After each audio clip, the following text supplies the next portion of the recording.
welcome to Life, Life, Etc., a show that covers all aspects of life, relationship, and success. And I'm your host, Dr. Anna Elton.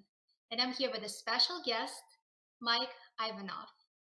He is a former Division One athlete, hockey player, survivor of multiple traumatic brain injuries, and the founder of Mindset Mutiny. Welcome, Michael. How you doing? Good. How about yourself? I'm good. Thanks for having me. It's good to see you again. Well, good to see you as well. I guess before we start talking about you, let's talk about how we met. I'd love that. Okay. So we met at We Believe. It was in Saint John, Canada. It was this big event, right? Do you want to tell us a little bit more about the event, how you met Yes, at Foot, how you became a part of We Believe, and sure. why it was important for you to be there and share your story?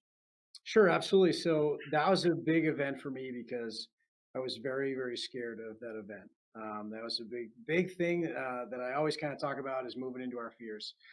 And I had gotten turned on to that event through some charity work that I had done. I had built a mountain bike for charity to donate to veterans. So we donated $14,000 through this charity. I ended up meeting a guy, and this is like 4 years ago now, named Trent. And I hadn't heard from him in 3 years, and I get a text a few, maybe 6 months before the event. He's like, "Hey, I have a speaking engagement for you." And I was like, "All right, sounds great." And I've always kind of just said yes to things, even Mhm. if I'm like they don't fit my schedule, or even if I'm I got other things going on, I'm a little scared, whatever. I just say yes, and then I'll figure it out So you later. said yes to me and to this show, right, tonight? That's right. We just said yes, and that's like the first step to kind of like moving through your fear, right? Because we always try to block ourselves and make up all these things. That's why we can't do things. So, I said yes, and he's like, "All right, great. I'll hook you up with the producer." And I was like, "All right, cool." I'm thinking like, yeah, a couple hundred people. I'll go, tell my story, and it'll be fun. So I get on the phone with the guy, and he's like, "Hey, Mike, you tell me a little about yourself." I kind of tell him my story, and he's like, "Great, that sounds awesome. There's going to be 6,000 people there, and I can't wait for you to come join us." And I could feel like my heart sank. I was terrified. I was like, "Man, I'm not that guy. I'm not ready for that." And that was in January, and the event was in May, right? So I'm like, I have some time to build a human being that's going to be ready to go up there and to deliver a message that mattered. Um, and it was an amazing months building up to that. I was terrified for so long. There was tons of doubt in my mind, and I just kept going to battle with it every day. I just kept doing things that just building small wins, and I knew I was going to be that guy to step on that stage and deliver a message and crush it. And that's how it worked out. And I'll tell you right now, stepping up there, uh, walking out on that stage, and it was just dead silent, and there's just this calming feeling that came over me. And I was looking out at the crowd, and I was like, "This is where I belong. This is special." And I just laid it out. It was perfect. It was exactly how I imagined it, which is important to point that out, right? Is I did envision how it was going to go, and I stepped off that stage, and I think Mrs. America was standing right there, and she said, "Hey, dude, you should do this for a living." And for me, that was a confirmation that I was in the right place. Mhm. And just so we're clear, your story, amazing. I personally loved it, the struggle and all these things that you've overcome, which not everybody knows that about you, I'm sure, but I was very impressed. And it was an amazing message delivered in an amazing way. So, I mean, it was just the environment to be around people like yourself was special. I've never experienced that before. The energy in that room, we first showed up that first day in the green room, and we were all kind of introducing ourselves. And I was looking around the room, and there were some very special people there. And I was like, "This is great." And I could just feel that energy building up to the event. And those people around you gives you the courage to get up there, and it just feels natural. Like we're all there to get better, right? To improve, to deliver a message that matters. And for me, that was a once in a lifetime opportunity. And obviously we'll be back in 2 years from now. But it was lovely. And I can't even put it into words. I'm still unpacking how special it was.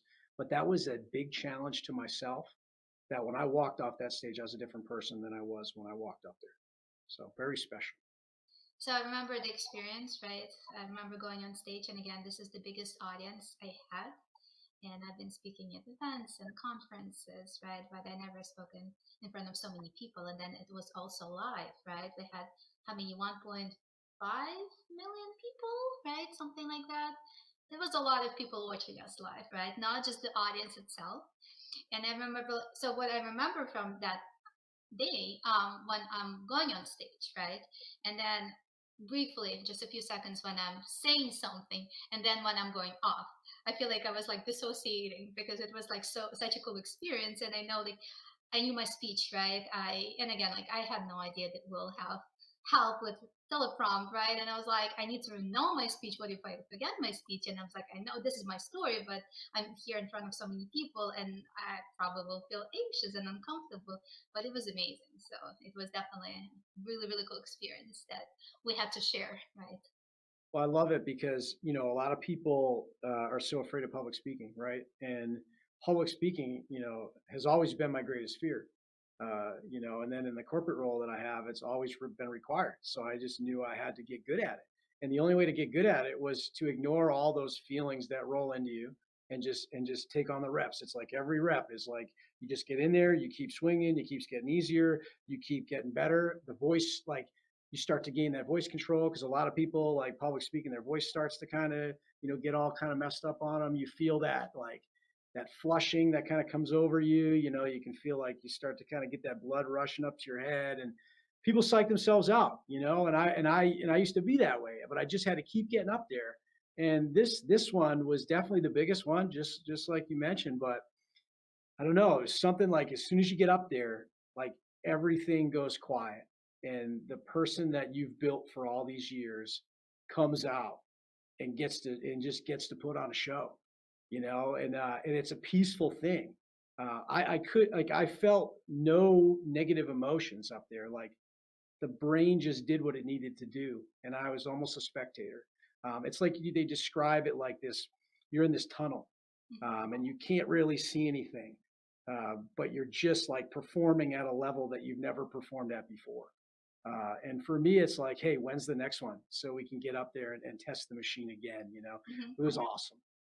So actually, let's talk about how do you get to that level, right? So you're afraid of the public speaking, and then you don't know where to start. So usually, I tell my clients as a therapist, right?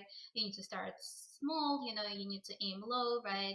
Even if you think you can do something bigger, you still need to start with something a small step. So what was your small first step that got you to be on that stage in front of so many people? Absolutely. That small step started many years ago. I started to tell my story to one or two people, and I'd kind of get good at talking to those people. And then I decided, hey, listen, I need to get more of an audience. There's an impact here, right? But public speaking kind of just goes with anything that you do. So I would just start testing myself. I would get into conversations with people that I normally wouldn't talk to, that I would shy away from. The stories we tell ourselves is what limits us most, right? That's one story I love to kind of say because I would always tell myself a story of being like, they don't really want to hear what I have to say, or, those people are, they're more interesting than me, or all these like very self-sabotaging things in a way. And I said, you know what? Like, I'm not that guy. I'm not going to accept these excuses for myself. I'm not going to hide. I'm going to run right at it. And I have to set an example for other people because I want to be able to help other people. So guess what? I need to get good at this if I'm going to help other people, right? So that's what I started doing. I started getting into conversations. I started really pushing myself. I started ignoring all these feelings that come naturally to all these people that are fear of public speaking, and it's completely normal. I mean, it's a terrifying experience for a lot of people. Well, you start to trust yourself.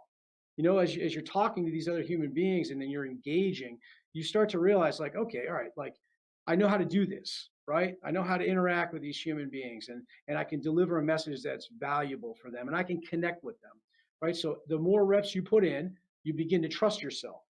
The more you trust yourself, the easier it is to do whatever you decide you want to do. So walking up on that stage, there was a lot of trust in myself that was built before that, right? And then I've always been told, so I work with a therapist myself. It's changed my life.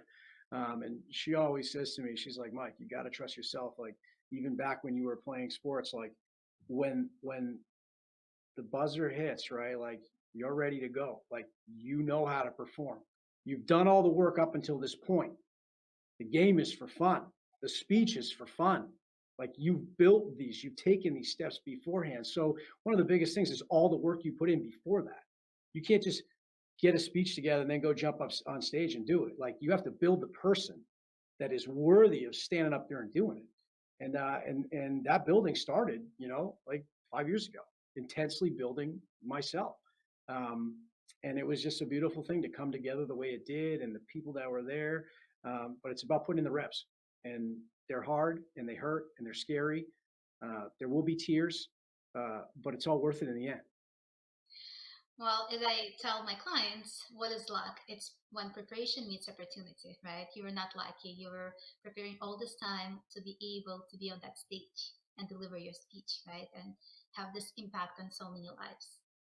So, but what I was thinking, going back to what's the first step? So, what I did for myself, I was really a shy teenager, right? And I would just blush, and then I would have a hard time, I mean, I don't know. I don't think I had like extremely hard time talking to people, but still starting the conversation, being so shy and feeling like maybe I'm not good enough or maybe I'm not saying the right thing. So what I did, the first thing I did to myself, I signed up for acting classes. I I love signed that. up for improv classes, and I would go there on Saturday and Sunday when everyone's sleeping, still in their warm baths. It was New England, right? It was in Boston. And I'm going there and I was like, why am I doing this? I'm like, I hate my life. I hate my life. But what am I doing here? I'm 16, 17. I'm taking the classes. I'm being uncomfortable here. But that's what helped me, to be comfortable in being uncomfortable. That's correct. And it was, time after time, I was like, okay, actually, it's not that bad. And that's another thing that I did to myself when I started my psychology classes. I was like, okay, I remember one of the assignments that we had in one of our first psychology classes in college. They said, well, go and try to talk to people, just random people, start a conversation, see how it feels. Or like, seriously, we just have to go to strangers? Like, yeah, you stand in line, you talk to this person at the gas station on campus, just talk to people. And that was so helpful because I was like, now I can talk to anyone, right? I can come out to anyone, I can have a conversation. And sometimes I just come up to people, I say, hi, da da da, my name is this. And then I say, like, so what's your story? And just asking them, what's your story? They tell me their entire life story is like, wow, I'm working off clock, right? That's But this is right. what I think of, like, how do you overcome that? How do you step outside of the comfort zone? What would be that first step to be outside of your comfort zone? I love that. So that as you're talking, I was thinking about something early on for me was I used to always sit in the back of the room. And I'm sure people listening know possibly they sit in the back of the room, right? And I used to sit back there and just maybe hide from I don't know what. But I remember reading a book, and this guy who's an ex Navy SEAL, and he was talking about all the senior guys are always in the front of the room. Like you can't get a seat in the front of the room unless you get there an hour early, right? Because these guys are in the front of the room, and that resonated with me. And I started to sit in the front of the room. Everybody, there's all those open seats, right? Like you file into a meeting, and the whole first two rows, there's nobody in the first two rows. I remember I'd always be the guy by myself in the first row, and then I started getting more things out of meetings. I started getting more engagement with the person that was speaking. And then it was just a natural progression for me to move from the front row to up in front of the room. It was natural. And I love what you say about talking to random people. And we can get to that more because I will tell you that will also help you build community around you. So I go to the same coffee shop all the time and always make sure to talk to everybody in there, customers, people working there, and I build this little community for me. So when I go in there, the energy in the room changes. All right. And I'm able to go in there and I'm able to start my day in one of the most positive ways ever because I've talked to all these different people in there. They want to come up to me and tell me what they had going on over the weekend or what book they're reading. But I've built that by engaging with people around me. I could go into that coffee shop, not talk to anybody, drink my coffee and leave. But I've chosen to engage with everybody in there. And what I always tell guys that are struggling with talking to people is I always tell them, like, listen, man, the other person on the other side is also nervous about talking to people. So be the first one to start the conversation, and they will be so happy that you did. and then you can start to talk. And I remember when we were at our speech, there was one of the speakers mentioned that people are the medicine. Mhm. And that really resonated with me. It stayed with me. And I've been thinking about it ever since. Because you walk into an environment like that, the other day I was a little down. I was just tired. I've been training too much. And I was kind of like, just, you get stuck in your head. And I was sitting at the coffee bar, and Shirley, one of the girls there, she says to me, "Hey Mike, like you're stuck in your head. Like snap out of it." And this is somebody that like I just literally drink my coffee with, and but she knew me to that point where she's watched my baseline. She sees Mike Ivanov and how he's usually extremely upbeat. He's like locked in. He's always sharing things. And that day I know I was a little more quiet than I usually am. So she picked up on that. And then she, boom, says something to me. And that snaps me out of it. But that would never have happened if I hadn't put in the work with these people around me. So that's all about building community. And that's also practice for when I got to get up in front of the room, right? Where it's like, hey, man, I've been talking to people all day, every day. That's what I love to do. It's just another Tuesday, right? Mhm. I love Well, that. I know that's how we met, right? You came up to me at the elevator, right? You said like, "Hey, I'm Mike."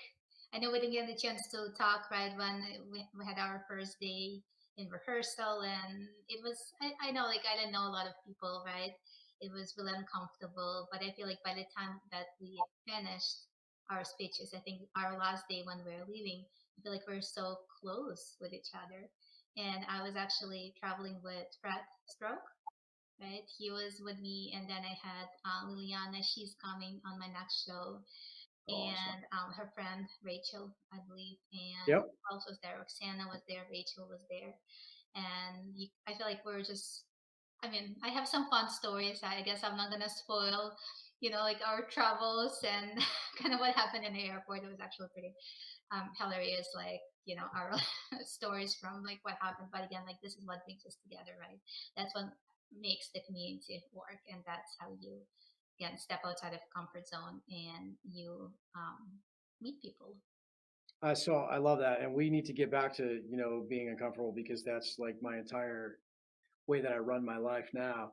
But so I guess what's important to talk about is you have to in life kind of tell your story, and you have to live it, and you have to live that lifestyle of getting uncomfortable. But when I met you, and it was very briefly, I knew there was something special about you, and this is before I heard your story. So like as you learn to talk to people and you meet so many different people, I feel like you can find out very quickly just by introducing yourself to somebody, and then just there's something that happens between two human beings where you can sense something that like our brain doesn't really register.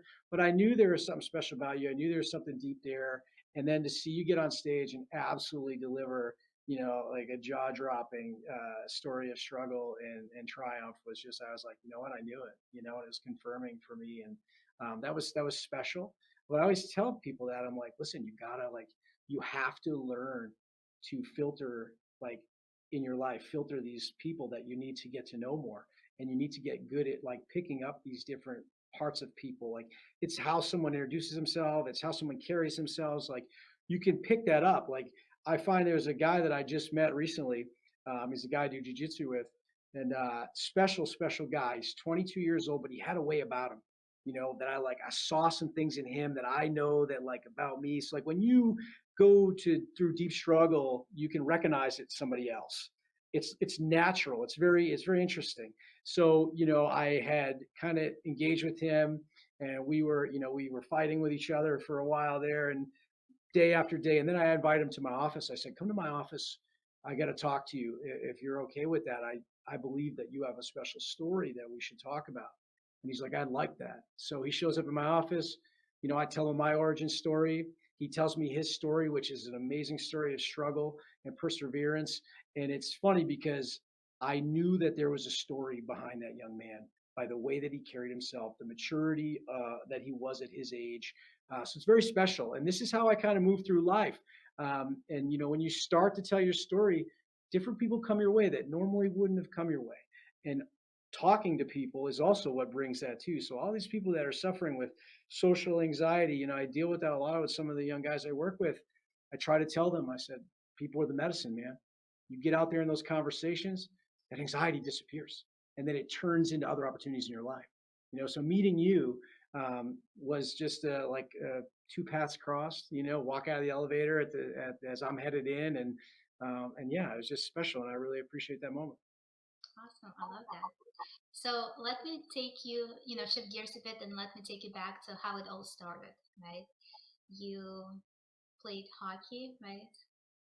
Yes, Professional. lifetimes ago. I played junior hockey. It was a big part of my life. It was my only identity that I had from, it was you start skating around 2 years old, and then you pretty much you don't have any friends except anybody on the hockey team from that point forward in your life. It's all year round. You're a student athlete, and you're traveling on the bus, and that's your life.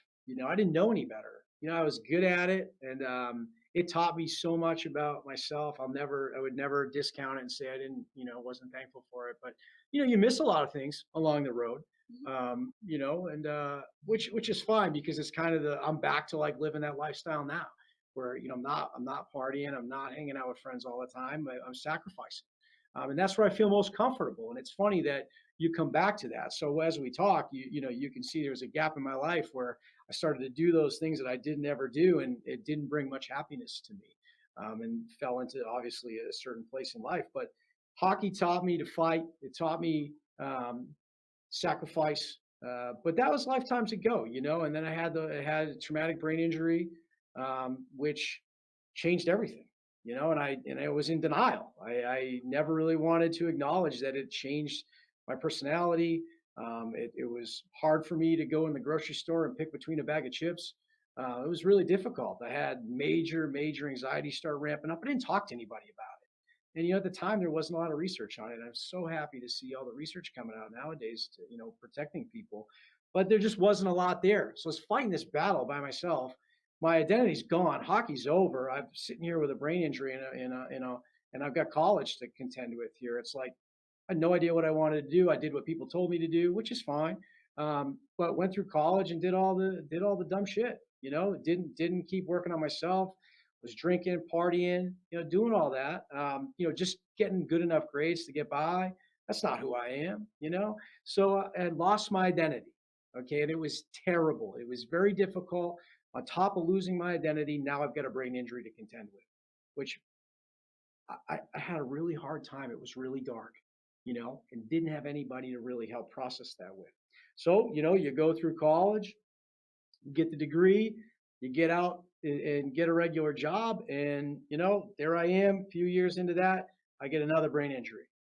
Um, that was the worst one. That was a crippling one. I was out of work for 3 months. I was in my parents' basement. Crazy story. I had done a lot of bad things with money, made some bad decisions, and I was living in my parents' basement with my now wife, okay, she's my girlfriend at the time, with a brain injury, and I was broke. That was a bad place to be, and but it was a place that I needed to go. So I get back on my feet. I get out of my parents' basement, and this is funny because I really don't tell people this, and I should, because people need to hear that, because you need to understand that the current circumstance isn't going to define the rest of your life. And other people are right now probably listening to this in their parents' basement, thinking that there's no way of getting out, and there is.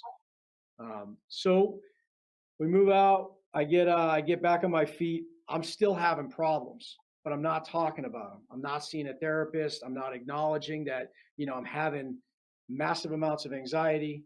I'm having massive amounts of depression. I'm having a lot of anger issues. This is not a proud moment, but I was punching holes in walls. I was having hissy fits, is what I like to call them. A grown man locking himself in the closet, sitting there crying. I was having major problems with regulating these emotions. And I didn't even think about possibly being related to a head injury. I didn't even think to go see somebody to talk about that. I just was like, I got to be a man and I got to get through this and all that crap that's not true. And that's like the real message is when you got a problem, you got to talk about it. You got to tell people what's going on. Crying is totally okay, but it's a signal that you need to talk about something, right? And there were many tears after this. Don't let me fool you. The waterworks didn't stop there. So I had been struggling with that. not paying attention to what it meant, and things got worse. All of the anxiety, depression all started manifesting into physical symptoms. Hmm. Felt like somebody had put a cell phone inside of me and just kept calling it. I was having vibrations running up and down through my body. My face was twitching. I was sweating. There was times where I wet the bed as a grown man. My nervous system was completely jacked up. And I tell that because, that's a hard thing. Nobody wants to wake their significant other up at 3 in the morning and say, "Hey, honey, I wet the bed.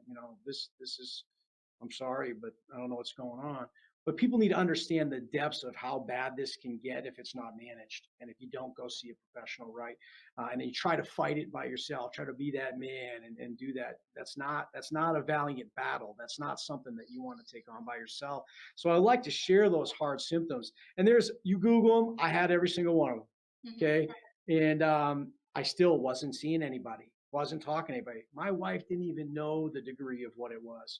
One close friend maybe knew a teeny little bit about it, that I was having panic attacks. I was having panic attacks every minute on the minute. I was laying on the floor of my apartment. I can still remember the places that I thought I was going to die. I was driving myself to the hospital, fully believing that I wasn't going to make it there. It was a bad place to be. And then here I am, putting on that face at work like everything's good. Nobody I worked with had a clue, and I was at the darkest places of my life. Um, and again, ashamed of it for some reason.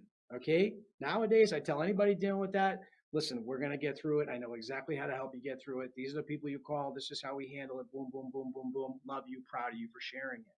That's what's important. So these things continue to go on. I'm having a bad time. My wife and I's anniversary is coming up. We're going on a beautiful trip to the Hamptons. And here I am, like absolutely falling apart, like the worst place of my life. And I remember I just didn't want to be anywhere down there.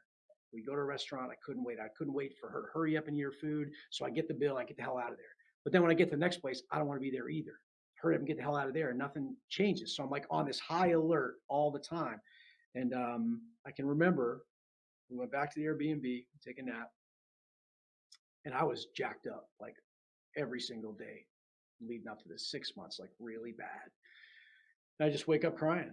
And my wife looks at me. She jumps off. She's like, "Mike, like, what's wrong? What's going on?" And I was like, that crying where you can't even talk. Hmm. It's like it's just you can't even like.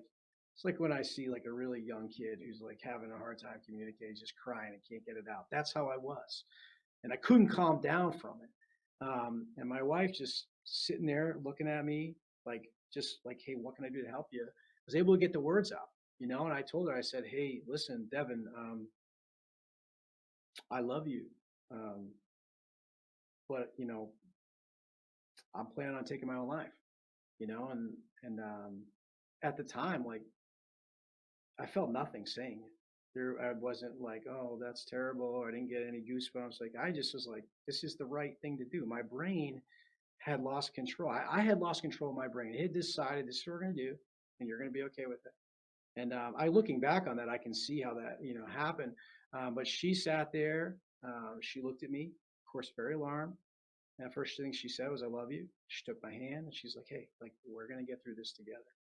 And that was special. If I didn't have somebody like that in my corner, I probably wouldn't be here today. Um, and I tell you, she's never, ever, ever like brought it up. We don't sit there and harp on it. But she's like, like the other day, she's like, "I'm proud of you, man. Like it's been a journey. It's been a journey." And she's never like ever brought. I guess is what I was trying to say. She's never made it about her. Hmm. She's never been like, "That was so hard for me and I had to watch you do these things." I was a bad person. I wasn't showing up as a good partner. I was locked in my own head. And here's this person who still loves me unconditionally, who's here to help me and is going to do whatever they can to make sure that I get better. That's special. She's still in my corner. She's my best friend. Um, That's amazing. yeah, I mean, and looking back on it now, here today with you, after everything that's, all the accomplishments and all the building of myself, was the best thing that ever happened to me. Truly the best thing that ever happened to me. So let me ask you, and I mean, I guess it's important to have your circle, right? People you can trust and people who can watch out for you and be there for you, right? But for you personally, what helped you to snap out of that place? What helped you to, once you hit the rock bottom, to start climbing back up? It's a great question. Um, I realized that what put me there was the sum of my decisions. Okay. Um, it was a failure to get help first. Okay. First problem. So I got the help, right? So I was able to quiet the mind down. When I started to be able to quiet the mind down and started to feel normal, and of course, like when I say normal, like still experiencing massive levels of anxiety, but I wasn't having the thoughts of like wanting to take my life. That was gone. Like I knew that that wasn't the right thing. That my mind was off. So then I started working with a therapist. Her name's Kim, amazing person. She's been able to watch this entire, trend back, and it's been an amazing story. But she made me realize, like, what if? That was a question I always asked myself. Like, what if I could, like, do all these things I always wanted to do that I never did? What if I could get in shape? I was really fat, and I was not proud of how I looked. So there's a lot of doubt, fear, and insecurity that came with that, right? So I was eaten alive by doubt, fear, and insecurity. And I just would keep asking myself, like, what if I could do this? And then I did something small. First thing I did was like, you know what? I'm gonna drink a gallon of water every single day, and I'm never gonna miss a day. It has been over 5 years, and I'm sitting here today with you, and I haven't missed a gallon of water since that day. Right? So that's one small thing that then I stacked another thing, and then another thing, and another thing. I just keep stacking all of these little micro, routines that make up big silos, right? So then you have your physical, you have your mental, and you have your emotional silos. I have all these mini routines like built within each one, and I just start nailing them, and it starts to become non-negotiables. And the way to make it a non-negotiable is you just tell yourself, like, this is who we are now, and that was a big thing for me. It was the considering, like, the what if I could, and then when I go to lock it in, this is who we are now. So I was writing a new identity. I didn't know that that's what I was doing at the time. I can look back and say, like, wow, that was pretty wild that you're able to do that. But that's how I did it. I took one small thing and I just locked it in. And I got good at doing it. I got really good at drinking a gallon of water every day. And I know some people would be like, yeah, dude, great. That's awesome. But for me, when I couldn't do anything, that was huge. And then it just started to go from there. And then I started like studying this stuff, started to become a student of the game. And I was like, you know what? I'm going to get to know every single thing about physical fitness because I believe that that's going to be a key. The movement is a key for me. I'm going to really learn a lot about it. And then I just took that model and I applied it to like studying my brain, learning about how the brain works, learning about how the thought patterns work, learning about how to rewrite, that script, rewrite that identity. So I just became a student in my own success, in my own growth. It was a wild thing. And I look back now, like if I read, so I have journals from like these 5 years. I have everything written down, the entire journey. But when you look back at those journals where I was like literally writing about every physical symptom I was having, to looking at my journals now where it's like, oh, hey, we just got off stage at 6,000 people, like crushed it. Like there's like 17 different evolutions in there of a different Mike Ivanov. And that's kind of the point, right? Is you have to, this is tough for some people to hear, but you have to kill that old you to move on to the new one. That old you is going to keep pulling you back into that old life. And you have to say, like, we're burying that guy. That's not who we are anymore, because that guy loves to like pull you back into that life, like of that comfortability, right? Into that comfort. I want to move to the discomfort because I know that's where all the growth is. And I know that's where my happiness lies. But that old me, he wants you to come back. So I buried that guy. I've buried that guy probably 15, 20 times now. And it just keep getting better. So interesting. So I really like about that gallon of water. So a few shows ago, a few episodes ago, I interviewed the bodybuilder, and his advice was not to remove something from your diet, but to actually add something. So in your case, you added the water, right? He talked about water. He talked about like maybe like if you're into sugar, right? Instead of removing ice cream, add an apple. And then after a certain time, you're not going to be craving ice cream anymore, right? You will get satisfied with sugar from the apple. So this is where like, instead of just removing and restricting, you're actually adding something, right, to change the whole dynamic.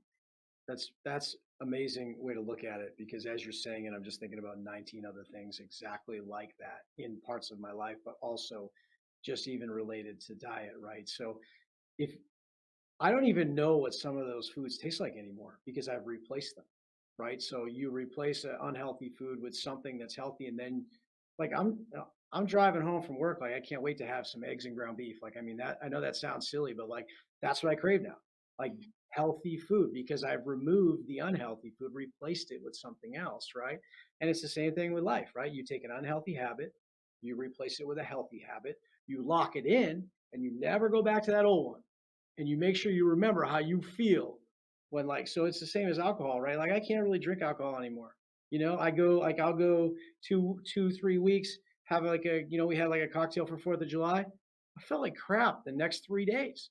And it's just like that's like we're not going to do that anymore because it's sacrificing the performance, right? It's if it doesn't add to the mission and add to the goals, we cut it out.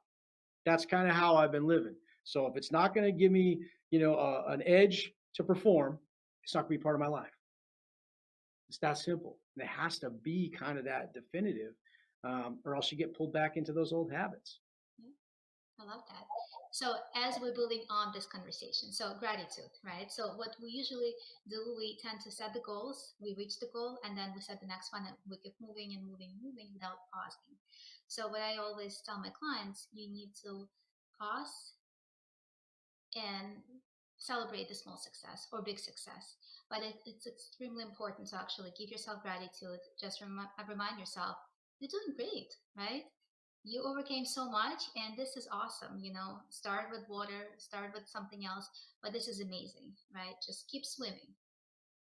I like that. There's a kid I know that says keep swimming. I need to do better with, taking some time for gratitude. That is a place that I could probably do better. I do find that it is from one mountain peak to the next with very little celebration. I do give that advice that you need to celebrate your wins. I don't take my own advice. And as human beings, we're really good at giving advice, not taking our own. So that is something that I can work on. But yeah, that's huge. Definitely have to celebrate the wins. You got to tell the mind, like, hey, the work paid off. Great job, let's go do it again. Positive reinforcement is key. I do talk about a lot of self-talk has been a huge way to conversations in the mirror has been a big part of my development and my accountability. Um, and when I say conversations in front of the mirror, yes, I am looking at the mirror, and yes, I am speaking out loud. And I do that with some of my clients. I say, go in the mirror, and I want you to talk out loud in the mirror. And like, I can't say it out loud. Like that's kind of weird. And I'm like, dude, that's the very problem. If you're not comfortable enough to talk to yourself out loud in the mirror, then there's going to be some real development issues that we're going to run into because this is what accountability is about. It's about holding that guy in the mirror responsible for what the result's going to be. So yeah, those are some things that really resonate with me. What you're saying, I love that. Celebrate that gratitude. I'm going to celebrate a couple of my wins later when I get home. Awesome. So I'll add another complexity to this. So I say grace and gratitude. So you need to give yourself grace. You will not be perfect, like everything will not gonna go as you envisioned, right? If it does, that's amazing, but it's not gonna happen as you hope. And it's okay, right? You're not gonna be perfect and that's fine. You don't need to be perfect. And then you need to be grateful for what you have, right? What you accomplished so far and what you have. And same thing for your partner. This is, I guess, this secret to success in marriage, right? You need to make sure that you give gratitude to your partner and you give grace to your partner. So that I will be love your that. homework, grace and gratitude to I, yourself I and to the appreciate the Lord. homework. I appreciate it. I need it. Trust me, I need it. Those are two things that are very, very key to a lot of parts of life, and those are two things that I do not give enough attention to is grace and gratitude. So I do appreciate you digging that up out of me. I know that you probably saw that somewhere in something that I said and you picked up on it. So thank you. I will work on that 100%. I'll check about grace I and know you gratitude. will. I know you will. I know you will. I will. I will. I will take care of business on that front for sure. So and another thing I was thinking as you were speaking, so you say that like you bury the old version of yourself, right? But what I've been seeing in my practice, unfortunately, we get triggered, right? And then we regress. That old version sometimes comes up again, right? Inside some shape or form, right? And what I was usually doing for myself and for my clients, I tell cope ahead of time. So think of the place, people, situation that triggers you. And instead of being hard on yourself and say like, well, I should have said that or done that, you say like, what can I learn from this? I can't change past. What can I take away from this? And how can I be better in the future? So that's how you're coping ahead of time. I love that. You preparing for like, okay, next time when I see this person, this is what I can do, or when I'm in this situation, this is what I can do. And then when you actually get in that situation, you're already prepared, you know what to do, and hopefully you're not going to get triggered, and you're not going to go in the same place as you did before. That's great. For me, I've I always talk about hard conversations. Those are some of the things that have really helped me develop. Is I'm not afraid of the hard conversation. In fact, I welcome a hard conversation. You can learn a lot, both parties, right? And hard conversations have made me have to confront my ego. And an ego is what can cause you to be triggered. Most of the time, always, it can be related back to ego. Um, so for me, I've been working on ego a lot. And that's something that's very important. To become good at a hard conversation, you cannot be triggered in any way, shape, or form by anything anybody says. They have to be able to say whatever they want to say, and you have to say, yeah, I understand and I hear you. I see you. Appreciate that. You cannot start to have your own personal opinions on things. You have to just sit as another person, taking some feedback. And the more I can kill that ego, the more that I can learn about it. And trust me, I've done hours and hours and hours of studying it. I had a big ego for a long time in my life, and it did nothing but take opportunity away from me. So very important. And then, obviously doing jujitsu has really been a humbling experience. That helps with the ego as well. For anybody that hasn't done it and has an ego, they should try it. You will be fixed in a few weeks. But it's a special thing. But you're so right. Preparing, visualizing it, knowing what you're going to say, preparing the mind and the body to receive it in nothing but a positive manner. Just knowing like, hey man, I am responsible for my own actions. How I receive this is up to me. If I get triggered, that's my problem. Like I need to go work that out, whatever that is. There's a doubt, a fear, an insecurity somewhere in me that is triggering me. It's not the person on the other side of the table, it's me. And that's kind of what I've done. That's my claim to fame is doubt, fear, insecurity. Identify them all, burn them all out, work on them, talk about them, share them with others, figure out ways to fix it. I call it the war map.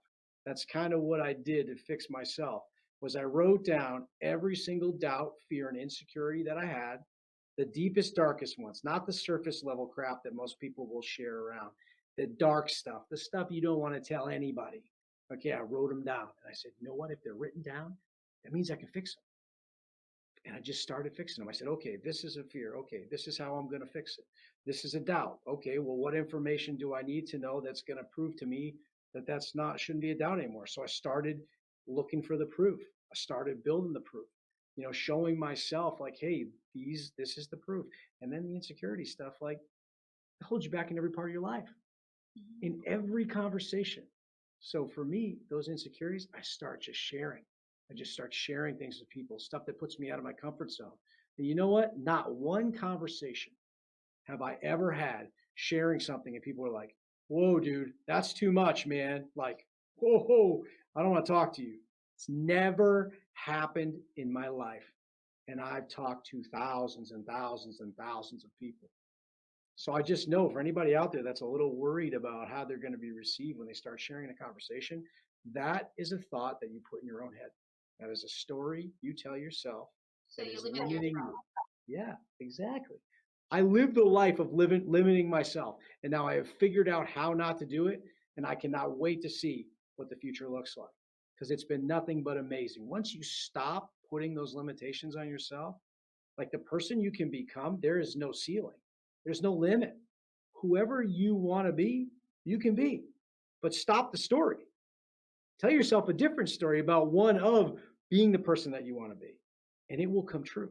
Because when you put it in your mind and you say it that way, all of your actions will deliver it. It's so I just keep doing it and it keeps working. So I'm just like, guys, like everybody's missing out. Like just do these things and in your life, you won't even recognize it in 2 to 3 years. I mean, it's so special, but it does start with like the inward look, like being in charge of what's in here and being okay with it, and again, eliminating doubt, fear, and insecurity. That's been like the unlock for me.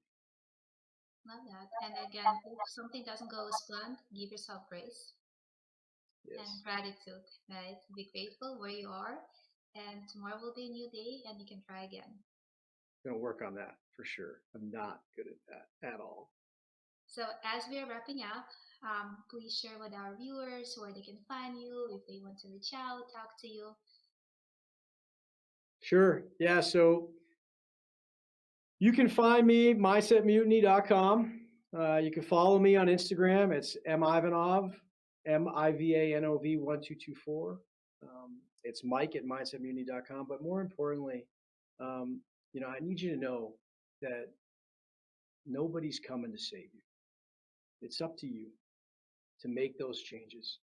You can live whatever life you've dreamed of, but you need to understand that you're blocking yourself from that. And I'm only saying that because that's exactly how I lived. And I finally figured out how not to live that way. And it's been an amazing thing. It's the reason why I launched Mindset Mutiny, because I need to share the message with other people. You can listen to the podcast. I have some amazing students that I coach. Do you need some one-on-one coaching? You can hit me up and we can talk about all of the doubt, fear, and insecurity that's holding you back in your life. I've had to confront it, and it has been the best thing for me. 99.9% of people in your life will not tell you the truth.